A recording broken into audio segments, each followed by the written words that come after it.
So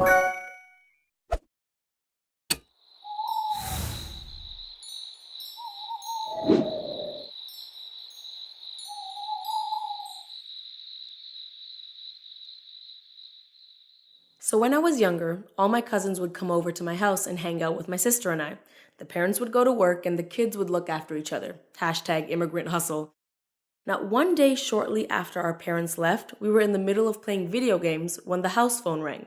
Yeah, a house phone. It's like a cell phone, but attached to your house. Oh, God, I'm showing my age. So my older cousin answered it. Hello? Hello? No answer. Weird, but whatever. So we continued playing video games until the phone rang again. This time another cousin answered. Same thing. No answer. Now, at this point, we could have made a rational conclusion, such as, maybe it's the wrong number, or bad connection, a telemarketer, whatever. But that's not what kids do. Instead, we concluded that someone was definitely trying to murder us, and we should come up with a master plan to stop it. Come to think of it, this might have been around the holidays, and we may or may not have been watching Home Alone, but I swear to God, that doesn't have anything to do with it. So it began. We decided we were going to document whenever we would receive calls. I mean, all the details, the date, the time, everything. Now, we noticed a pattern in the calls that happened every single day. And by pattern, I mean, we made this conclusion on day 2. What? Okay, listen, patterns can be 2 days. But either way, this became our new obsession. On day 3, we received more calls than usual. It was definitely a sign. So we began to brainstorm.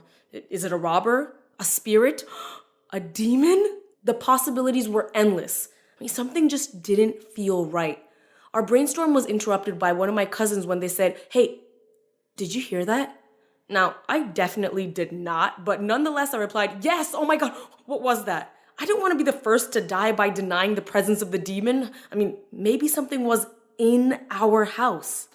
It was time to take action. We gathered all of the utensils in the drawers and headed straight to the master bedroom.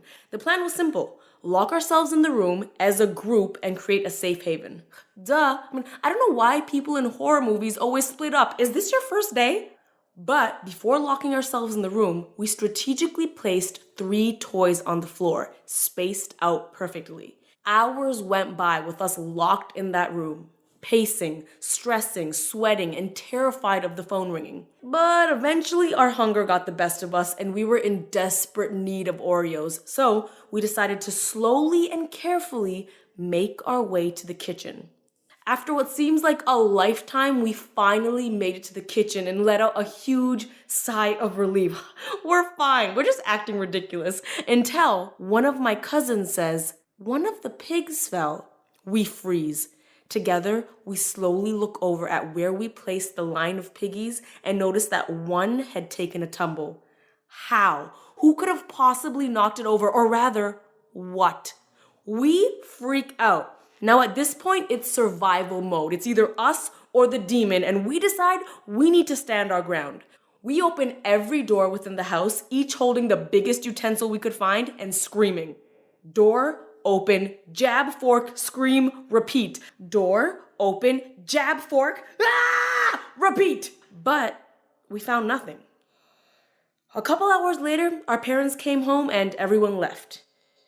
Since that day, we never received a call. We never felt anything suspicious. I mean, obviously, which demon wants to mess with a bunch of kids holding some forks?